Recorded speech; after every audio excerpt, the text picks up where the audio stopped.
mwezi wa 5. Alikuwa yuko nje ya nchi. Aliporudi baada ya bodi la ligi kuahirisha mechi hii, iwe kwa bahati mbaya, iwe kwa makusudi, lakini limeahirishwa kwa sababu kuna baadhi ya watu wamejitengenezea kanuni zao.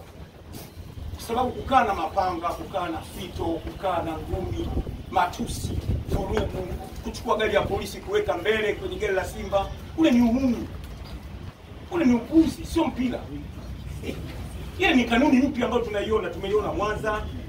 Tena watu hata nyinyi waandishi mnasema, mbona kule Mwanza mkuu wa mkoa walimwekea gari ya polisi hawakususa. Simba hawajasusa. Simba wanataka kuwaelezeni, Simba wanataka kuwasomesheni sheria, taratibu ya mpira. Kwa sababu Simba wao ndio wenye certificate, wenye lebo ya mpira wa nchi hii. Naanzia hapo. Simba walipoamua wanachama tena hao, unaona kwamba tunataka kufanya mabadiliko, tuinue mpira uwe juu. Unapotaja timu 5 au 10 katika Afrika, basi uhitaji na Tanzania Simba iwemo.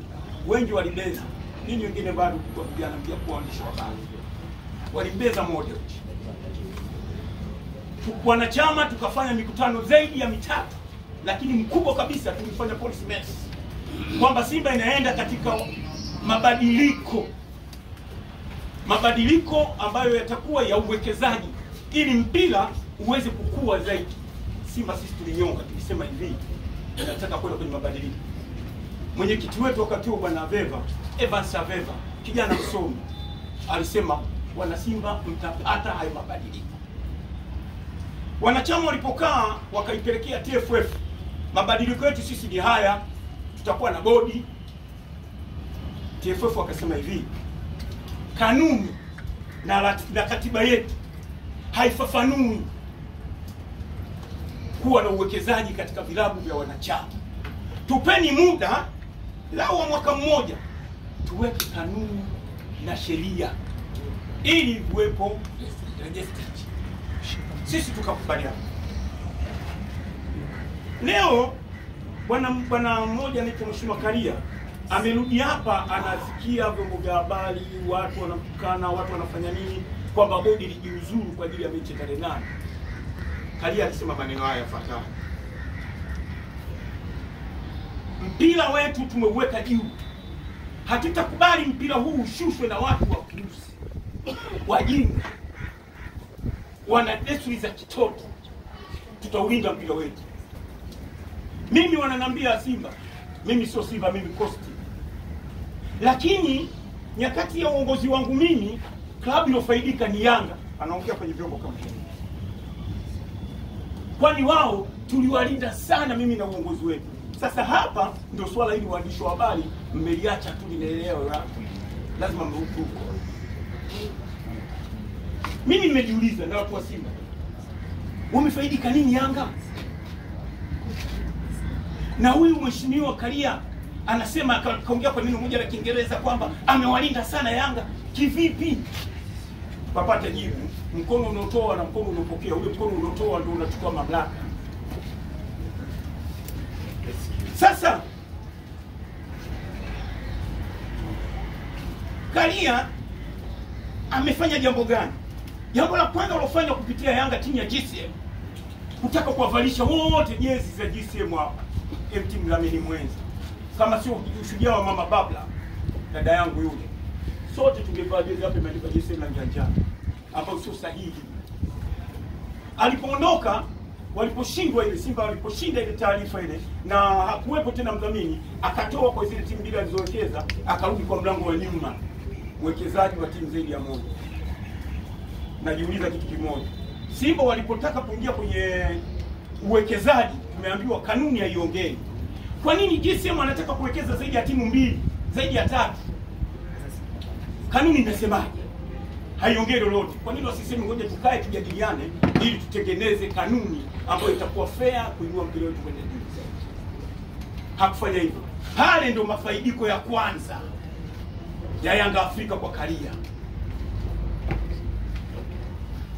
Matokeo yake wamepanda kichwani.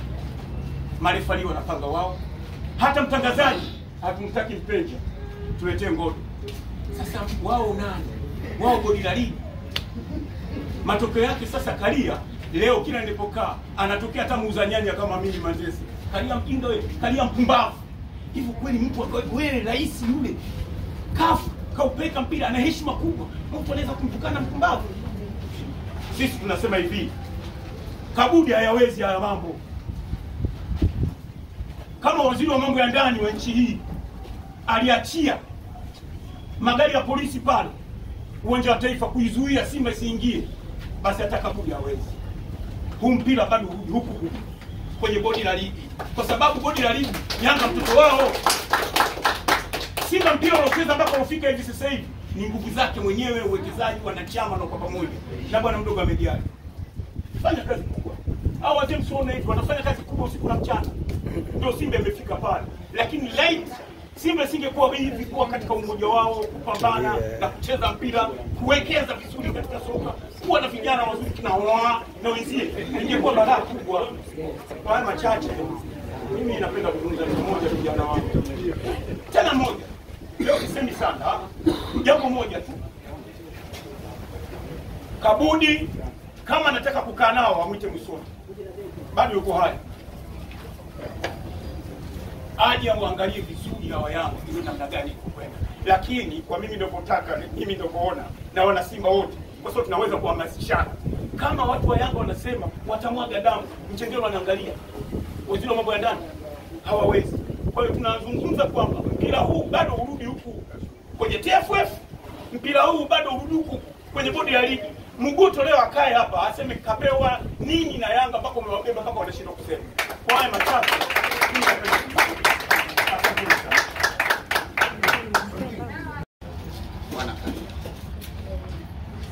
na muone huruma sana. Sidhani kama anapata usingizi kwa kadhia yote ya kutoka tarehe 8 mpaka leo tarehe 26. Na kila siku jambo linazidi kuongezeka, linakuwa kubwa zaidi badala kuwa ni jambo la kumalizika katika mpira.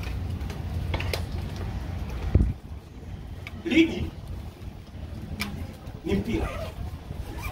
Mpira una sheria zake. Na utaratibu wa mpira uko chini ya chama cha mpira, sio kwenye vilabu. TFF wao wanachukua taarifa hizi au wanaendesha mpira kufuatana na kanuni zilizokuwepo CAF. CAF nao wanafuata mpira, wanafuata kanuni ambazo zipo katika FIFA. Hii ndio inaitwa familia ya mpira. Sisi wote hapa mnapotuona ni familia. Vile vile naombeni sana vijana waandishi, si ndio ngome imeisha. Kika miaka 15 hofu. Nyinyi ndio mnakuja sasa. Mnatakiwa muheshimu, muangalie mpira wa Tanzania. Muutoe hapo ulipo walipoweka Karia, uende juu zaidi. Kama anaofanya kwenye bodi ya wadhamini. Ni kiongozi mwenyekiti wa bodi ya wadhamini. Sasa linapotokea swala kama hili, baraza la mawaziri litakapokuwa linazungumzia, si rahisi uweza kutoa haki. Na ndio na ni rahisi pia kutoa shinikizo. Kuna waziri wetu wa fedha Mwigulu Nchemba, kila mmoja anajua. Kachukua timu huko ya wana Mbeya kule. Hata haijaliwe pamoja ni waziri wa fedha. Haijulikani ile timu inauzwa kwa bei gani, kwa gharama gani, wa Tanzania hizi. Hizo mmeona kabisa kafanya kinyume cha taratibu. Kaishawishi wizara ya uhamiaji usajili kuchukua baadhi ya wachezaji kuwapa uraia. Na sisi tunajua hapo sheria ya uraia mpaka mtu akae miaka mingapi ndipo uraia upate. Lakini tayari kwa uwaziri wake katumia mamlaka ya uwaziri kuishawishi uhamiaji kuvunja kanuni na taratibu za uhamiaji. Waziri wa mambo ya ndani yuko, lakini hakuna chochote kinachofanyika. Na leo hata mtu anajua, nasikia kuna ile kipa kapewa uraia tayari kaitwa kwenye rais kwenye timu yake ya taifa. Sasa tuna sheria uraia pacha. Kwa hiyo pia ni kazi. Lingine kuna huyu Innocent Bashunga, yeye ndio waziri wa mambo ya ndani. Kikundi ilitokea siku ile na lugha za kutamka ni za kigeni kabisa. Watu wanasema kuna panga, mabaunza. Lakini ndio mambo ya ndani ipo. Mkuu wa polisi, jeshi la mkuu wa mkoa hapa yupo, lakini hakuna hatua zinazochukulika wala kufanya kazi. Kwa hiyo haya machache nilikuwa naomba pia Mheshimiwa Rais anapo katika kipengele cha uwaziri hebu waweke kwamba mtu anapokuwa waziri asiwe tena kiongozi kwenye upande wa vilabu hivi kwa usalama wa nchi yetu. Sisi ni walinzi wa amani. Naomba, nashukuru sana kwa kufuatilia na wenzangu na wenzetu.